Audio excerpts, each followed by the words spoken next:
주가가 급등했어도 또 급락할 수도 있어요. 근데 그 방향성이 어디냐면 이제는 드디어 여기에 로보택시가 자본화가 되는 거고 노동이 자본화가 되는 이 과정 두 가지 과정에서 로보택시 시장이 얼마나 커질지 그러니까 노동을 자본화하는 시장이 얼마나 커질지 쉽게 예측할 수 없을 정도로 거대한 시장이라는 거죠. 일론 머스크도 바보가 아닌 이상 4천억 달러라고 하는 그 영업이익률을 목표로 세웠다라는 거예요. 주가가 17% 정도가 희석된다고 전문가들이 계산을 하고 있는데요. 저는 만약에 4천억 달러 진짜 이룬다라면 희석이 뭐 어때요? 주가가 10배, 20배 올 건데요. 그 정도의 구체적 계획을 자신감 있게 이번 11월에 있는 주주총회에서 서명한다는 것 그것만으로도 의미가 있고요. 400달러 주가도 저는 충분히 달러까지 갈 수 있다고 생각하는 건 테슬라 주가가 급등했는데요. 테슬라 CEO인 일론 머스크의 테슬라 주식 매입 때문이라고 하는데 일론 머스크가 테슬라의 주식을 매입한 이유는 무엇이라고 보시나요?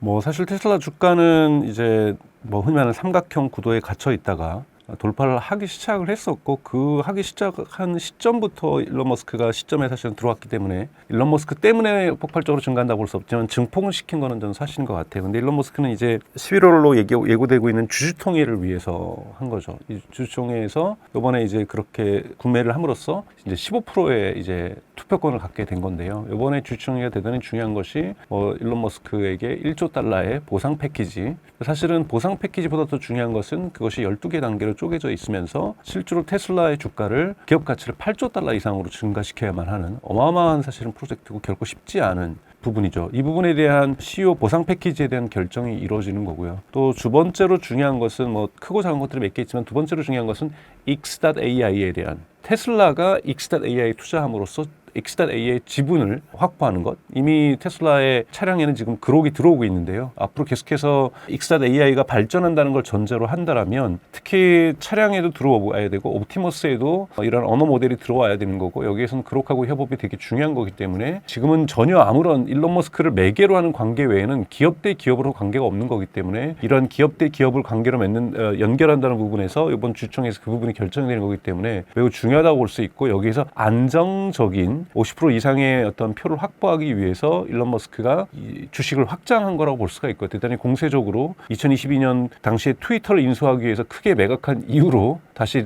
회복하는 이런 수준까지로 간 거는 정말 훌륭한 결정이었다고 보고 있고요. 근데 이것이 이제 촉매제가 된 건 맞죠. 트리거가 돼서 시장에서 무언가 더 좋은 게 있으니까 하는 거 아닐까? 더 오르기 전에 내부자 정보로 본인 스스로가 CEO다 보니 그런 평가도 받으면서 시장의 기대치를 끌어올려온 건 맞는데요. 현실적인 목표는 주주총회에 있다. 이렇게 볼 수 있습니다. 그래서 최근에 BYD를 비롯한 중국 전기차들의 성장이 무섭잖아요. 특히 가격 경쟁력과 기술력을 앞세워서 글로벌 시장을 공략하고 있는데 이에 맞서는 테슬라의 경쟁 전략은 무엇이라고 보시나요? 사실은 그 BYD라든지 요즘 폭스바겐의 ID3도 뭐 ID4라든지 ID2라든지 대단히 중저가형 차량들이 나오면서 그리고 되게 잘 만들면서 시장 경쟁들을 획득해 나가고 있죠. 그래서 사실은 전기차 자체만으로 경쟁을 하는 것은 이제는 저는 불가능해졌다고 보고 있습니다. 그러니까 테슬라가 가지고 있는 모델 3나 모델 Y, 사실은 모델 Y가 가장 대표적인 차량이라고 볼 수 있고 모델 Y가 갖고 있는 세그멘트는 결코 중저가 차량이 아니죠. 나름대로 고급 차량 쪽에 속하는 거고 특히 중국 같은 경우 이걸 더 고급화시켜서 L 버전, 즉 더욱더 차량이 6인승으로까지 탑승할 수 있는 이런 차량을 내놓으면서 시장을 열고 있는데요. 이러한 부분에서 지금 앞으로 또 이제 9월이 지나고 나면 아마 잘하면 이것이 이 영상을 보시는 순간 여러분들이 이미 10월 달부터 판매될 S 버전이라고 볼 수 있죠. 조금 더 쇼츠하고 지금 모델 Y보다 좀 저렴해지는 이런 버전을 크게 봤을 때는 다 모델 Y 식구들이라고 볼 수 있는데요. 이 버전을 보게 되면서 차량 판매 확대는 있을 수 있지만 이것을 갖춘다고 해도 BYD랑 차량 경쟁하는 시대는 이미 끝났고 BYD라든지 이런 차량들이 좀 더 앞서갈 거라고 보고 있습니다. 그런데 이 정도 테슬라가 예를 들면 지금 요번에 1조 달러 이 보상 패키지를 보더라도 조건부 패키지를 보더라도 차량 판매 10년 안으로 2천만 대라는 거예요. 그러니까 5년 안에 2천만 대가 아니라 10년 동안 2천만 대만 팔면 되는 거고 저는 가장 쉽게 도달할 수 있는 거라고 보고 있는데요. 그거는 1년에 200만 대만 팔면 되는 건데 이미 180만 대까지는 와 있기 때문에 200만 대로 늘려내는 것은 큰 문제가 없다라는 거고 테슬라 이사회에서 스스로가 이걸 3천만 대나 4천만 대로 보지 않았다라는 것은 테슬라의 마켓 쉐어를 성장시킬 수 없다는 판단을 이미 하고 있다라는 거죠. 오히려 자동차에서는 200만 대만 팔아도 충분히 시장을 재편할 수 있는 로보택시나 그다음에 FSD라든지 또는 옵티머스로 그리고 또 에너지 사업부로 충분히 테슬라의 기업 가치를 저는 당연히 8조 달러 정도로 갈 수가 있는데 굳이 계속해서 모델을 확장해서 차량 판매를 2천만 대가 아닌 3천만 대, 4천만 대로까지 가면서까지 이 저가 부분에서 중저가 부분에서 경쟁해서 얻을 수 있는 실익이라는 건 저는 이제 많지 않다고 보고 있어요. 이미 중저가 차량에서는 유럽 차량이라든지 특히 프랑스의 푸조라든지 시트로앵이라든지 이탈리아의 피아트라든지 그리고 중국 차량들이 이 중저가 시장에서 명확하게 성장할 거라고 보고 있습니다. 그러면 모건 스탠리는 테슬라의 완전 자율주행 기술은 앞으로 게임 체인저라고 평가를 했다고 하는데요. 한국에서는 FSD가 제공되지 않아 우리나라 사람들은 잘 모를 것 같은데 테슬라의 FSD는 어느 정도 수준이고 앞으로 산업의 표준이 될 수 있을까요? 뭐 많은 비판들이 있습니다. 웨이모하고 기술 비교도 끊임없이 지금 언론들에서 나오고 있고 전문가들 사이에서 나오고 있고 또 한국에 있는 기자분들도 정확하게 보시는 분들은 이제 공식적으로 이제 오스틴에서 작동되었던 FSD 로보택시의 사고 조사가 이제 교통부에 신고가 됐던 부분들이 무엇인지 자료 공개가 되기 시작했기 때문에 그걸 보면서 분석하기도 하고 문제점을 보기도 하죠. 근데 이 테슬라가 시장을 어프로치하면서 이번에 안전 요원을 둔 것도 안전 요원을 두지 않고 로보택시를 아무도 고객을 태우지 않고 특정 마일수를 채운 다음에 안전요원을 내리고 서비스를 해도 됩니다. 웨이모가 택했던 방식이죠. 근데 테슬라는 굳이 안전요원을 탑승시키고 그 다음에 고객도 태우고 지금 운영을 하고 있다는 거죠. 그리고 또 9월 중순부터는 지금 벌써 오픈 억세스, 즉 한국 분들도 이제 관광을 가시면 앱을 설치해서 미국에서 경험을 하실 수 있습니다. 경험을 이제 한국에서 못하지만 만약에 출장이라든지 뭐 이런 걸 가시고 이제 네바다에도 진출했으니까 아마 내년도 CES를 가시는 분들은 그 행사에 가시는 분들은 아마 테슬라의 로보택시를 체험해 보실 수 있을 거라고 보고 있어요. 그때까지도 아마 안전요원이 앉아 있을 수도 있고 일론 머스크는 올해 안에 안전요원을 하차시키는 것을 목표라고 했지만 아마 1월까지도 저는 갈 수 있을 거라고 저는 보고 있어요. 그러니까 즉 어떻게 할 수 있냐면 안전요원을 없이 고객 없이 차량만으로 자율주행에 대한 기본 마일을 그러니까 기본 킬로미터 수를 채워서 규제 당국의 허가를 받는 방법이 있고 지금 테슬라는 이것에 대한 중간으로 안전요원과 함께 고객을 태우면서 제한된 고객을 태우면서 시작을 했고 이제는 고객의 접근권들을 확대시키는 방식으로 갔다는 거죠. 그러니까 테슬라는 기본적으로 접근하는 방식이 무언가를 완전한 수준에 도달해서 서비스를 하기보다는 여기에서 시행착오와 이터레이션이라고 하죠. 무한반복을 통해서 계속해서 기술을 개선시켜 나가면서 혁신시켜 나가면서 시장을 여는 시장 접근 방법이 저는 다르다고 생각을 하고 있어요. 우선 일단 여러분 보세요. 이 미국에서 기업들이 이런 걸 많이 택하는데 챗GPT가 지브리 사건 원래 이제 스타일을 복사하는 거는 또 논쟁의 거리가 있어요. 이게 저작권 위반이냐 아니냐. 그런데 우선 지브리 뿌리잖아요. 그러면서 여러분 2월 달에 2억 명이던 전 세계의 챗GPT 무료 사용자가 4월 달에 4억 명으로 늘어납니다. 여러분 2배 늘어나는 거 대단한 거 아니라고 볼 수 있지만 2억 명이 늘어난 거예요. 지브리 하나로. 그 지금 법률 논쟁이 들어가죠. 근데 이길 수도 있고 질 수 있어요. 근데 이미 시장에서는 법적인 분쟁 비용보다 더 많은 돈을 벌어버린 거죠.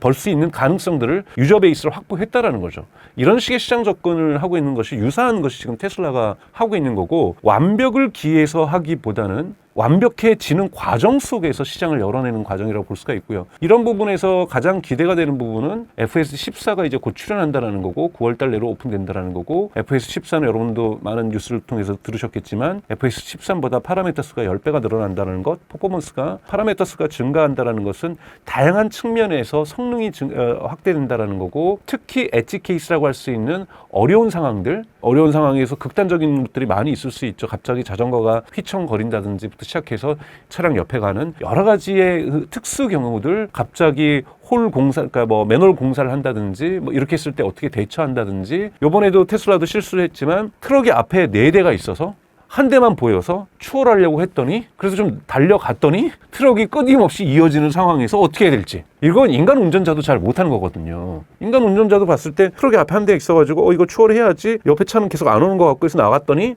그리고 좀 달렸더니 트럭이 4대, 10대가 막 연달아서 가고 있는 상황들 이런 경우에 어떻게 할 것인가 이거는 파라미터 수가 증가하지 않으면 추론 능력과 이런 부분들이 증가되지 않으면 이 상황들을 해결할 수가 없는 거죠. 그러니까 이런 부분에서 좋아진다고 본다라면 저는 우선 FSD14 그리고 궁극적으로 해서 FSD15가 나온다라면 완전한 게임 체인저가 될 거라고 보고 있습니다. 이 웨이모는 초기 효과에는 좋아요. 여러분들이 만약에 LA라든지 샌프란시스코에서 또는 뭐 오스틴에서 또는 라스베가스에서 웨이모를 타실 때 너무 뭐 이미지 보면은 뭐 엄청나게 거추장스러워 보이죠. 레이더 있고 라이더 있고 카메라도 40몇 개씩 달려 있고. 근데 그것이 거꾸로 보면 저 정도 장비를 해줘야 내가 안전할 수 있겠구나. 이러한 심리적인 부담을 좀 덜어주는 측면이 있습니다. 그런데 이거는 우리 가정을 하죠. 현대자동차도 열심히 노력을 하고 있어요. 자율주행 기술을 개발하기 위해서. 많은 격차가 있죠. 그리고 많은 미국계 기업에도 투자하고 있고, 그다음에 영국 기업에도 투자하고 있고, 그다음에 중국 기업하고도 투자를 하고 협력을 하고 있습니다. 그런데 시장에 성숙할 정도로 자율주행 기술을 웨이모라든지 테슬라보다 빨리 못 내면 현대자동차도 뭔가 대응을 해야 될 거 아니에요. 근데 현대자동차를 다 여러분 한번 웨이모처럼 바꾼다고 생각을 해보시죠. 물론 웨이모도 좀 더 경량화가 될 거예요. 레이다하고 라이다. 이거는 특수 차량, 로보택시를 위한 특수 차량인 현대차가 쓸 수 있어도 여러분들이 타고 다니시는 모든 현대 차량에다가 자율주행을 연결하긴 불가능에 가깝다라는 거죠. 그런 부분에서 웨이모가 가지고 있는 가장 큰 단점은 일반화할 수 없다라는 겁니다. 특수 차량으로만 존재할 수 있다는 거죠. 테슬라가 가지고 있는 단점은 저 정도의 기술 갖고 나를 지켜줄 수 있을까라는 의심이 초기에 들지만 만약에 이용자 경험들이 누적되고 여기에서의 안정감들이 사람들에 의해서 체험되면서 이런 것들이 입소문이 나기 시작하면 이 규모는 본인들의 규모도 키울 수 있을 뿐만이 아니라 전통적인 이 차량 업체들하고도 협력할 수 있는 구도가 생길 수가 있다는 부분에서 여러분들이 아시는 것처럼 이 슈퍼차저 네트워크에서 미국에서 충전 방식이 테슬라 방식으로 통일이 되고 있는 것처럼 유사하게 FSD가 다른 차량에도 들어갈 가능성은 분명하게 존재하고 있습니다. 세계적으로 많은 분석가들은 현재 테슬라의 주가가 고평가되어 있다고 평가를 하던데요. 하지만 올해 우리나라 서학개미들이 가장 많이 사들인 주식은 여전히 테슬라라고 합니다. 이분들께서는 현명한 선택을 했다고 할 수 있을까요? 반반이죠. 우선 테슬라가 여러분 이번에 주가 뛸 때도 주가가 갑자기 뛰네? 이런 느낌이 들 정도로 사실은 미래 가치가 테슬라의 주가에 이미 반영이 되어 있습니다. 그렇기 때문에 주가가 비싸다고 하는 거죠. 차량 판매 기업으로는 이렇게 비쌀 수가 없죠. 당연히. 자율주행과 휴머노이드 로봇의 가치가 여기 투영되어 있지 않다면 이러한 높은 PER은 저는 정당화될 수 없다라고 저는 생각이 듭니다. 그런데 과연 정말로 자율주행과 옵티머스 로봇의 가치가 완벽하게 이 지금의 현재 가치에 투영되어 있냐? 저는 그렇게 보지 않습니다. 자, 보십시오, 여러분. 만약에 제가 저는 노동의 자본화라고 얘기를 하는데요. 여러분들이 팥빙수 가게나 커피 가게가 잘 돼서 이거를 나 혼자 하는 것보다는 프랜차이즈를 하는 게 좋겠구나. 근데 프랜차이즈를 하려니까 초반에 자본이 좀 많이 들어서 여러분들이 투자를 받습니다. 꼭 상장을 안 하셔도 되죠. 한 40억을 투자를 받아요. 자, 그러면 4억 준 사람한테 10%를 주게 된다고 가정을 해보죠. 이렇게 10%씩 줘가지고 4억을 투자받아서 40억으로 이 확대를 하게 되면 이건 뭐냐면 여러분의 팥빙수나 커피를 자본화한 겁니다. 이러한 자본화에 성공한 커피 장사가 스타벅스죠. 음료를 자본화하는 데 성공한 데가 코카콜라고. 운동화를 자본화한 데가 나이키고 아디다스죠. 근데 여러분 한 번도 인류는 역사상 인간 노동을 자본화한 적이 없습니다. 근데 지금 옵티머스라고 하는 것은 인간 노동을 자본화하려고 하는 거죠. 인간 노동을 대체할 수 있다는 것은 뭐냐면 인간 노동을 대체할 거니 이 로봇에 투자하라는 거잖아요. 그러면은 인간 노동 시장이 얼마나 큽니까, 여러분? 이것이 잠재적인 성장 시장인 거죠. 여기에 자본화가 된다는 것은 밸류에이션을 극단적으로 끌어올릴 수 있습니다. 그리고 또 하나 여러분 보십시오. 이번에 일론 머스크의 저는 그 12단계에 의한 조건부 보상안에 보면 가장 월스트리트에 월가에 있는 전문가들이 의심하는 수치는 차량 2천만 대도 아니고요. 로보택시 100만 대도 아니고요. 옵티머스 100만 대도 아니에요. 흔히 말하는 에비타라고 볼 수 있고 하여튼 감가상각전의 이익률을 지금 140억 달러 정도 하는 걸 갖다가 4천 달러로 끌어올리는 겁니다. 4천억 달러로 여러분 끌어올리면요. 저는 주가가 지금 1.3조 달러라고 해서 8조 달러, 8.3, 8배 올리는 것보다 더 오를 수밖에 없죠, 여러분. 정말로 큰 폭으로 감가상각정의 영업이익이 지금 목표가 설정되어 있다라는 거예요. 그거는 정말 높은 수익률로 정말 돈 다 써가면서 그냥 본전 챙기면서 돈 버는 것이 아니라 높은 수익률을 지금도 상상할 수 없는 규모로 끌어올린다라는 겁니다. 4천억 달러가 연간 감가상각적 이익률을 영업이익 그냥 단순해서 영업이익률로 보자. 4천억 달러를 만든다라는 것 이건 어마어마한 일들이 발생이 되는 거고요. 이런 부분에서 테슬라 주가가 고평가되어 있다. 만약에 저는 PER로서 이런 성장 기업을 판단하는 것은 넌센스라고 생각이 들어요. 물론 테슬라가 이러한 4천억 달러의 영업이익률을 구현하는 과정 속에서 주가는 계속해서 요동을 치를 겁니다. 테슬라는 지금까지 주가가 오른 날보다 내린 날이 더 많으니까요. 주가가 급등했어도 또 급락할 수도 있어요. 근데 그 방향성이 어디냐면 이제는 드디어 여기에 로보택시가 자본화가 되는 거고 그 다음에 이 노동이 자본화가 되는 이 과정 두 가지 과정에서 로보택시 시장이 얼마나 커질지 그리고 인간을 자본한, 노동을 자본한 시장이 얼마나 클진지 쉽게 예측할 수 없을 정도로 거대한 시장이라는 거죠. 그렇기 때문에 일론 머스크도 바보가 아닌 이상, 이 사회도 바보가 아닌 이상 4천억 달러라고 하는 감가상각 영업전 이전에 그 영업이익률을 목표로 세웠다라는 거예요. 그렇기 때문에 저는 충분히 만약에 4천억 달러 진짜 이룬다라면 이거는 여러분들의 주가가 희석됩니다, 여러분. 일론 머스크에게 주식을 주기 때문에요. 주가가 희석이 17% 정도가 희석된다고 전문가들이 계산을 하고 있는데요. 희석이 뭐 어때요? 주가가 10배, 20배 오를 건데요.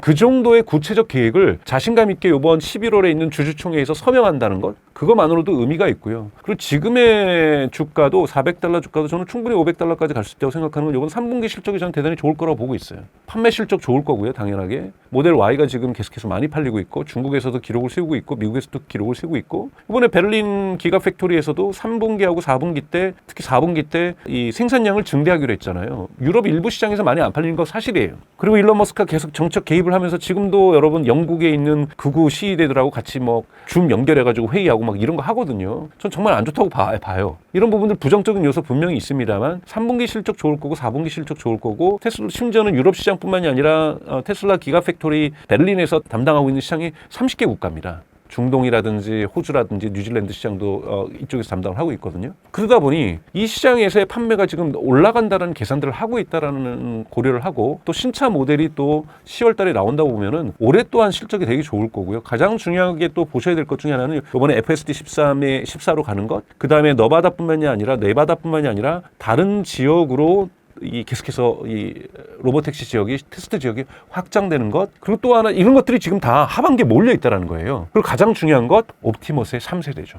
여러분 2.5세대만 보더라도 조금은 공포스러울 정도로 저는 손이 인간 손을 닮아 보이고 있는데요. 그 생긴 것이 인간 손하고 닮는 건 중요하지 않죠. 인간 손과 같은 힘을 갖는 것, 인간 손과 같은 자유도를 갖는 것, 지금 그거를 목표로 하고 있다는 거고 결국은 세계 손으로는 해결할 수 없는 인간 손과 유사해질 때만 인간 노동을 대체할 수 있습니다, 여러분. 이미 인간 노동을 대체할 수 있는 모든 최상위 수준까지 로봇팔로 대체가 되어 있어요. 지금 가장 대표적인 어떠한 그 로봇화의 상징이 뭐냐면 다크 팩토리라는 개념이죠. 어둠의 공장. 이게 뭐냐면 자동화가 완전히 이루어진 데는 불을 끄고 작업을 하고 인간이 아직 일해야 되는 것은 불을 켜고 일을 하는데 밤새 24시간 조업을 할 때 지금 이제 뉴욕타임즈도 중국에 가서 취재를 한 거지만 지커라든지 이런 공장들을 사진을 찍으면 어떤 층에는 불이 켜 있고 어떤 층에는 불이 꺼져 있고 어떤 부분에서는 불이 꺼져 있고 켜 있는데 불이 꺼져 있는 데가 더 많습니다. 이거는 자동화가 됐다라는 거예요. 여기는 인간의 개입이 하나도 없이 이루어진다는 거예요. 중국이 그 정도로 가고 자동화를 만들어내고 있는 거거든요. 근데 그 불이 켜 있는 부분을 자동화기에서는 궁극에서 세 개의 손가락이 아니라 정말 인간의 손가락과 유사한 로봇팔이 나와야 된다는 거고 테슬라가 그런 부분에서 신경을 쓰고 있다는 부분에서 만약에 그것을 이뤄낼 수 있다면 내년도부터 정말 저는 그 노동의 자본화의 가치 평가는 인류가 경험해보지 못했던 밸류에이션이 지금까지 있었던 어떤 매트릭스로는 측정할 수 없는 기업 가치가 저는 평가될 수 있을 거라고 보고 있습니다. 테슬라는 AI 및 로보틱스 기업으로서의 미래 가능성에 투자를 하고 있는데 현재 주가가 이러한 비전을 충분히 반영하면은 어느 정도의 가치를 받아야 된다고 보시나요? 뭐 밸류에이션 모델마다는 조금씩 다를 거라고 저도 생각이 들고 지금 뭐 사람마다 다 밸류에이션 모델을 다 다르게 가지고 있으니까 저도 뭐 매분기마다 엑셀로 정리를 하고 있습니다만 그러니까 위험수는 있어요. 저는 테슬라의 가장 큰 리스크 중에 하나는 일론 머스크 리스크는 여전히 남아 있습니다. 정치적인 영국에 이번에 개입하는 거 보고 지난주에 저도 깜짝 놀랐거든요. 이제 정치 개입 안 할 줄 알았더니 그런 모습을 갖고 있고 그러다가 여러분 이번에 미국에서 일어난 유타주에서 일어난 사건처럼 암살당할 수 있거든요. 이게 정말 좀 개연성이 전혀 없다고 생각하지 않아요. 그때 테슬라 주가는 폭락할 거라고 봅니다. 그러니까 앞으로 10년간이 이제 테슬라에게는 되게 중요한 성장의 국면이고 이번에 그 12단계의 조건부 보상안 패키지도 보면은 2035년에는 다음 CEO를 발굴하는 것까지 일론 머스크의 과제로 들어와 있어요. 그러니까 2035년까지만 일론 머스크가 CEO를 하는 겁니다. 앞으로 10년 동안 어떻게 주가가 올라갈 것인가는 그러니까 차량 판매량은 그냥 2천만 대 그러니까 연간 200만 대는 기본 깔고 갈 거예요. 그거 이상 목표로 세우고 있지 않는다라는 거예요. 그러니까 차량 판매 실적으로는 테슬라의 주가는 이제는 기업 가치를 평가하는 건 시대는 끝났다라는 거죠. 그럼 로보택시하고 휴머노이드와의 지금 문제는 뭐냐면 차량은 끝나는데 그 간격이 커져 보인다라는 거죠. 이 부분의 브릿지는 에너지 부분이 저는 메꿀 거라고 봐요. 여러분 그 에너지 산업이 트럼프 들어와서 재생에너지 부분에 대한 위축돼가지고 전혀 그렇지 않죠. 이번에 텍사스에도 지금 여러분 캘리포니아의 노스롭이라는 데 이 에너지 부분에서는 이건 바로 매출이 나오고 있는 부분입니다. 이걸 짓기 위해서 심지어는 LFP 배터리 공장까지도 지금 미국에다 지어놓은 상태죠. 왜 그렇습니까, 여러분? 재생에너지 시장도 커지지만요, AI 때문인 거죠. 요번에 브로드컴이 저렇게 매출이 주가가 올라가고 오라클이 주가가 올라간 이유, 앞으로 오라클이 흔히 말하는 RPO라고 해서 앞으로 더욱더 지어 건설해야만 해야 하는 데이터 센터에 대한 가계약이 4천억 달러가 넘게 들어온 거잖아요. 다른 데도 마찬가지고요. 근데 여기에 전력을 공급할 때 있어서 가장 중요한 것은 AI 데이터 센터와 일반 데이터 센터의 차이점은 전력이 반드시 안정적으로 공급돼야 됩니다. 그래서 AI 데이터 센터 앞에는요, 이것이 태양광이 아니고 풍력이 아니라고 할지라도, 즉 원자력이건 이것이 가스에 의한 LNG 발전소건 간에 반드시 ESS가 있어야 됩니다. 그러니까 ESS 시장이 예측하지 못했던 AI 데이터 센터의 폭발적인 증가에 맞춰서 함께 커져나가고 있다는 거예요. 그렇기 때문에 메가팩이 공장을 하나 지금 더 짓기로 테슬라도 결정할 정도로 메가팩의 시장 엄청나게 커지고 있다는 거고, 메가팩에서의 그 두 자리 숫자의 수익률, 대단히 수익률이 좋거든요. 이런 부분이 앞으로 AI와 로보틱스 컴퍼니로 가는 데 있어서의 대단히 중요한 자금줄이 될 것이다. 왜냐하면 이번에도 판매량은 괜찮을 거지만 3분기에 우려되는 건 그렇죠. 3분기나 4분기 그리고 내년에 계속 우려되는 것은 흔히 말하는 탄소 배출권 판매량이 없어지면서 이 탄소 배출권 판매량은 100%가 수익이었으니까요. 비용이 전혀 없는 부분이었으니까 이 부분을 누가 메꿀 것이냐, 이 부분을 가도기적으로는 에너지 부분이 메꿔줄 거라는 거고, 이 에너지 부분이 메꿔주는 부분을 이번에 확인할 때 투자자들도, 기관 투자자들도 확신을 하고 들어가게 될 겁니다. 그래서 이번 3분기 실적 보실 때 여러분 보셔야 되는 것은 딜리버리 숫자는 무조건 좋을 거예요. 딜리버리 숫자보다 더 중요하게 여러분 보여야 될 것은 이 프리 캐시 플로우를 포지티브하게 유지하기 위해서 CO2 이 배출권 판매량에 대한 부분을 에너지가 판매량이 아니라 에너지 부분에서의 순이익률로 메꿔낼 수 있는가. 메꿔낸다라면 이 옵티머스와 그다음에 로보택시로 가는 이행 과정에 엄청난 자본이 필요하죠. 이거를 대출로 가느냐, 자신들이 번 프리캐시 플로어로 가느냐, 이거 완전히 다른 거거든요. 투자자들은 후자를 기대하고 있는 거죠. 기관 투자자들은. 테슬라가 이번에 3분기 실적 발표에서 이거를 얼마나 이뤄내는가에 따라서 만약에 그걸 이뤄낸다라면 테슬라 주가는 대단히 상승 탄력을 저는 계속해서 꾸준히 받아갈 거라고 보고 있어요. 근데 저도 그건 지금 장담할 수가 없는 거죠. 3분기 실적에서 이 에너지 부분의 실적이 정말 탄소 배출권에서의 그러니까 에너지 부분에서의 순이익률이 탄소 배출권의 그 배출 판매량하고 어떻게 일치해 나갈 것인가, 감소 부분을 그러니까 상쇄시켜 나갈 것인가가 가장 중요한 3분기에서 실적에서 저는 중요한 부분이 될 거라고 보고 있고, 만약에 그것이 이루어진다라면 주가는 이러한 변동폭을 항상 사람들, 여러분들 테슬라 주식 투자하시는 이유가 지쳤다잖아요. 오를 땐 기분 너무 좋은데 내려갈 때는 하염없이 내려가더니 올라오지 않고 거기서 그냥 계속 유지되고 한 단계 점프해서 이제 좀 상승 탄력 받을 것 같더니 그 단계에서 박스권 계속 유지하는 것, 이것이 여러분들이 지치게 만드는 건데요. 이런 부분들은 이번 3분기 실적 이후에 이러한 이 롤러코스터가 지속될지 아니면 지속적인 상승세로 전환될지는 이번 3분기 실적이 가장 결정적으로 중요하다고 저는 보고 있습니다. 테슬라가 보여준 지금까지의 혁신은 우리 삶을 직접적으로 바꿔놓았는데요. 그만큼 초기 투자자들도 그 과실을 누렸었는데 앞으로 테슬라가 세상을 또 한번 바꿔놓을 수 있을 것이라고 보시나요? 사실은 되게 극단적이에요. 그러니까 FSD가 결국은 로보택시에서 실패할 경우 테슬라는 주가는 400달러가 뭐예요? 저는 100달러 미만으로 가도 할 말 없을 거라고 저는 생각이 들어요. 거의 뭐 아니면 도 상황인 거죠. 그러다 보니까 사람들이 나는 이제는 못 믿겠어. 마치 또 믿는 사람도 이게 마치 신앙인 것처럼. 사실 신앙은 아니거든요. 저는 AI에 있어서 가장 중요한 것은 그 정도 파라메타를 정말로 이번에 10배로 높였다라면 이 파라메타 10배를 높이기 위해서는 컴퓨팅 파워가 반드시 가져야 되는 거고, 또한 막대한 파라미터 숫자만 높이면 뭐예요? 여기를 처리할 수 있는 데이터가 없으면. 그러니까 즉 FS13보다 FS14로 파라메타를 10배 한다는 건 더 많은 데이터가 모였다라는 거거든요. 더 많은 데이터가 모였고 이 더 많은 데이터를 처리하기 위한 컴퓨팅 파워가 갖춰졌을 때만 파라메타를 10배 올릴 수 있고 10배를 올린 이후에도 이것이 계속해서 작동할 수 있다는 겁니다. 그런데 저는 이것이 기술은 항상 S커브를 그리죠. 그러니까 이렇게 처음에는 점진적으로 가다가 폭발적으로 늘어나는 수준이 있는 거고, 그 다음에 또 한 번 이것이 어떻게 상승하냐면 여기에서 그러면 계속 올라갔다가 천정으로 갔다가 계속 이제 점진적인 개선을 하지 폭발적 성장을 안 하는 것이 아니라 여기에 다시 S커브가 다시 그려지면서 폭발적인 성장을 하고, 이건 다시 점진적으로 할 때 또 다시 S커브가 올라오는 거거든요. 근데 FSD 11까지는 엔드-투-엔드 AI가 아니면서 더 이상 자율주행의 기술이 발전하지 않고 있었어요. 근데 12부터 엔드-투-엔드가 오면서 발전했었고 13으로 이거를 종결됐다라는 거예요. 요번에 14가 중요한 건 뭐냐면 다시 한번 S커브로 그려줄 수 있을까예요. 파라메터 숫자를 10배로 올리면서 해결책은 엣지 케이스, 즉 그냥 정상적으로 사람들 비도 안 오고 날씨 화창하고 정체 안 되고 끼어드는 사람들 별로 없고 자전거 별로 안 되고 애들 축구 안 하고 막 이러면 지금 완벽하게 해나오고 있잖아요. 문제는 엣지 케이스인 거거든요, 다. 공항에다가 차를 내려주려고 했는데 택시들이 생각하는 것보다 승객을 내려줄 수 있는 데보다 더 많이 대기 차량이 늘어져가지고 택시들이 딜에 와 있어요. 그런데 위험한 데다가 승객을 내려준다? 이게 문제가 될 수 있잖아요. 이런 부분을 풀어줘야 되는 거거든요. 그러니까 이러한 부분을 이번에 FSD 14가 해낸다라면 저는 이것은 신뢰와 뭐 신앙의 문제가 아니라 대단히 기술적 진보의 어떤 자연스러운 흐름 속에서 테슬라가 이뤄낼 수 있는 자율주행에 대한 확신을 갖게 해줄 수 있을 거라고 저는 보고 있어요. 그런 부분에서 끊임없이 데이터 컴퓨팅 파워를 확장했던 거고, 그 다음에 데이터를 주행 데이터를 수집하는 것을 글로벌리 모든 FSD가 안 되는 한국에서마저도 데이터를 모았다라는 거고, 이런 부분에서 전제 조건들은 다 갖추고 있기 때문에 이것이 이제 일론 머스크가 얘기하는 first principle, 즉 물리학적으로 예측 가능한 성장의 궤도를 그려낼 수 있다라는 거고, 그렇게 되면 문제를 해결할 수 있다고 본다는 부분에서 인간의 주관의 목적이 아니라 그런 물리적인 법칙을 따르고 있다고 한다면 저는 충분히 의미 있는 성장을 테슬라가 보여줄 가능성이 저는 매우 높다라고 저는 보고 있습니다.